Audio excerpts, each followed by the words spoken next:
వాక్యము యొక్క ప్రాధాన్యత ఏమిటి అని అంటే, ఆ వాక్యము నీ చెవిన పడిన తర్వాత నీ స్పందన ఎస్ నేను చేస్తాను అనంటే, నీ ద్వారా ఆయన ప్రపంచములను ఆశీర్వదిస్తాడు,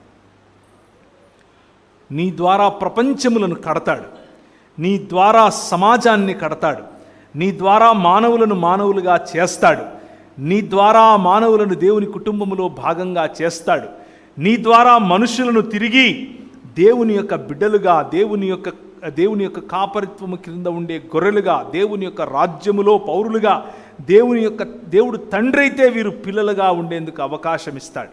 పిలుపు ఏమిటయా? వాక్యమును తెలుసుకున్న నేను నా పిలుపు ఏమిటయా అని ఆలోచిస్తే, ఇశ్రాయేలు, దేవుడు రక్షించినటువంటి మానవ సమాజమా, నీ పిలుపు ఏమిటి అని అంటే, ఈ లోక మర్యాద నిన్ను ప్లీజ్ చేయడానికి వేషాలేస్తుంది. ఈ లోక మర్యాద మనంతా ఒకటి కదా అంటది, మా పద్ధతులు మీ పద్ధతులు ఒకటేలే అంటది. కానీ మీరు వారి ఉన్నత స్థలాలను తొక్కుతారు.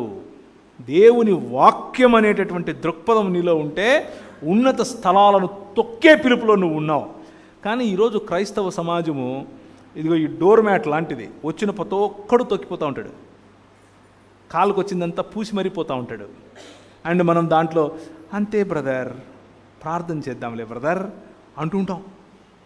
మన పిలుపు తొక్కే పిలుపు మనం నిలబడిపోయింది ఎక్కడ? తొక్కించుకోవడంలో నిలబడిపోయాం.